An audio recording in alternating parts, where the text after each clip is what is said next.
Well, you know you're going to need inputs next year for your farm, but when should you pay for them? Should you pay for them now, or should you wait until next spring? Well, I want to get the best deal possible. Well, that's what every farmer's going to tell you. Well, I don't care when I pay. I'll pay in the spring, I'll pay in the wintertime. Heck, I'll even pay a year in advance. Just give me the best possible deal I can get. Well, that's the question, is what kind of deals can you get by prepaying, and what kind of return on investment will you get by doing that? Because you're definitely going to plant seed next year, and you can't raise corn without planting the seed.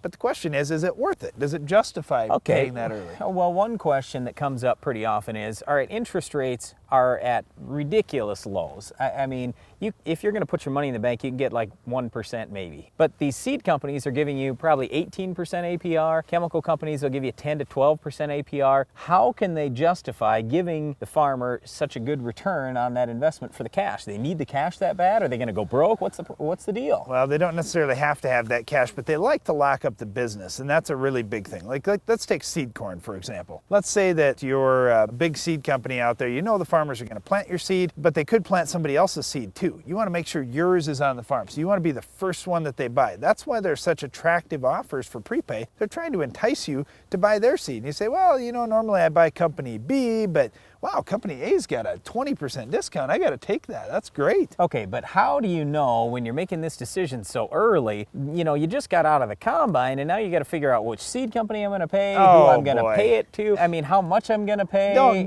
give me that, am I getting Brian. a good deal? Yeah. Okay, well, first of all, you know, I don't care about which seed variety and about, oh, I got to see all the data before I make my seed decision.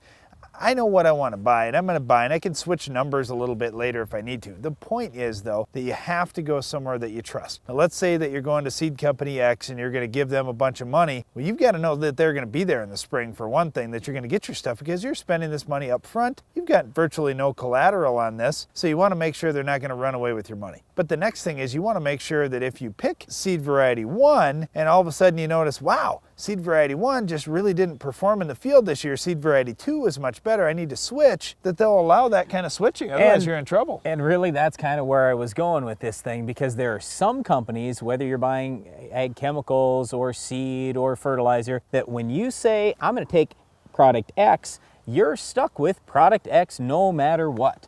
And if you do make a change, they don't give you the good early price on whatever you change to. You've got to pay the in-season price for that. So this is something that is easy to figure out up front, but if you wait until the end and you never discussed it up front, you could be stuck. So just make sure that whoever you prepay to, you're asking questions like this. Well, and that's part of the reason too, that this return on investment is so great about this prepaying. Now, it's not 3% interest or something that you're getting. Many times it's 10% or even up to 20%, depending on what you're prepaying for.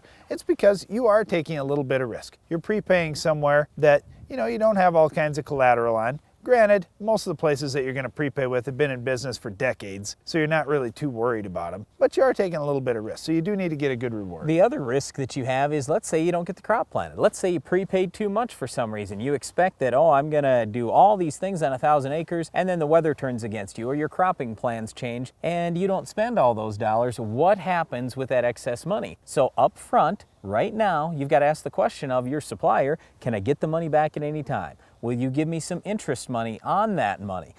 I mean, ask questions like these along with the can I switch to other products questions. Well, and you have to think about those things up front. Once you've given your money to that other company, you have no bargaining power. You have no leverage. And I say, no, we don't do it that way. Tough luck. We got your money. We're not giving it back. You're taking product. That's it. Yeah, so these are some risks to it, but they aren't real big risks.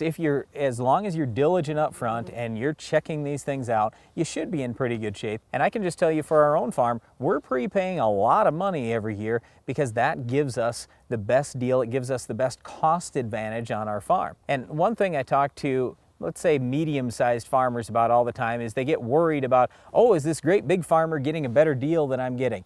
You know what? A lot of times the great big farmer doesn't have the cash to prepay everything, where you might. If you've got the cash to prepay everything, I can almost guarantee you, because of those cash discounts, you're getting a way better deal than that bigger farmer. So don't get too worried about, anybody else and their operation. You've just got to focus on yourself and what you can do on your farm and getting the best possible deals on inputs. And as a general rule, the best time to buy is coming up here in November and December. Well, prepaying for your inputs can definitely save you some money. And we haven't even talked about the tax benefits yet. We'll get to that in another couple of weeks. Well, another way you can earn more money on the farm is by getting great weed control, especially if you've got our Weed of the Week.